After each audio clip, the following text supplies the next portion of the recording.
भारत में न्याय की देवी की आंखों पर पट्टी बंधी है, लेकिन अब लगता है कान भी बंद है, क्योंकि जब आम आदमी सालों तक कोर्ट की चक्कर लगा लगा कर बूढ़ा हो जाता है, तब सुप्रीम कोर्ट के जज धर्म, आस्था, मंदिर पर टिप्पणी करने में ज्यादा दिलचस्पी दिखाते हैं। क्या यही है न्याय का मंदिर, या फिर ये भी अब विचारधारा का मंच बन चुका है?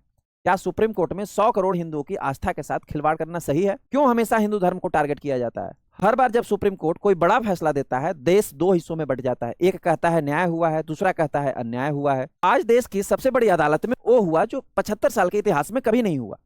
लगभग 71 साल के वकील राकेश किशोर ने सीजीआई पर जूता फेंक दिया, और वे कहते हैं कि सनातन धर्म का अपमान ये हिंदुस्तान नहीं सहेगा।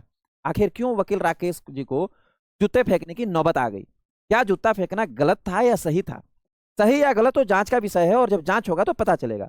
लेकिन इसके पीछे का गुस्सा समझना बहुत जरूरी है। भारत में कानून का खौफ खत्म करने का कारण सुप्रीम कोर्ट की हरकतें हैं। हर साल लाखों केस लटकते हैं, कई विवादित टिप्पणियां होती हैं, और फैसले ऐसे आते हैं जिन पर लोग सिर पकड़ लेते हैं।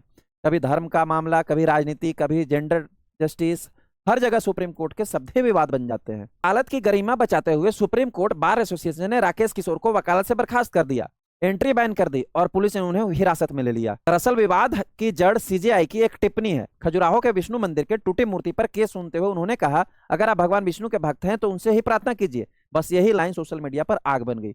लोग बोले दूसरे धर्मों पर ऐसी बातें कभी नहीं की जाती, तो फिर हिंदू धर्म पर क्यों की जाती है? यही नहीं, कुछ पुराने केसों में उनकी टिप्पणियों को भी लोग आज सामने ला रहे हैं और कह रहे हैं कि ये न्याय नहीं, यह पक्षपात है। ऐसा ही एक अभद्र टिप्पणी सुप्रीम कोर्ट ने की थी कि किसी महिला के प्राइवेट पार्ट को पकड़ना या उसके पैजामे का नाड़ा खींचना रेप की कोशिश नहीं मानी जाएगी, और कहा था कि यह पूरी तरह से असंवेदनशील है और अमानवीय नजरिए को दर्शाता है। क्या सुप्रीम कोर्ट को ऐसी टिप्पणी देना उचित है जिससे आम जनता की भावनाएं आहत हो? लेकिन सुप्रीम कोर्ट को इससे कोई फर्क नहीं पड़ता।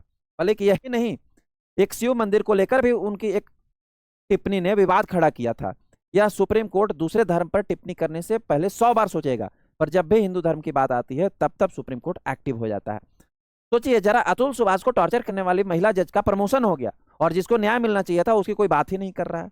वैसे ये जानना भी जरूरी है कि सीजेआई गवाही भारत के सिर्फ दूसरे दलित और पहले बौद्धिस्ट जस्टिस हैं जो सुप्रीम कोर्ट की कुर्सी तक पहुंचे। यहाँ सीजेआई जी अपने आप को गरीब घर से आया हुआ बताते हैं, पर उनके खुद के पिता विधायक रह चुके हैं। भारत में तो जज की नियुक्ति भी पारदर्शिता के साथ नहीं होती, बस जनरेशन वाला गेम चलते आ रहा है। जनता पूछती है कि जजों की नियुक्ति बंद दरवाजे में क्यों होती है?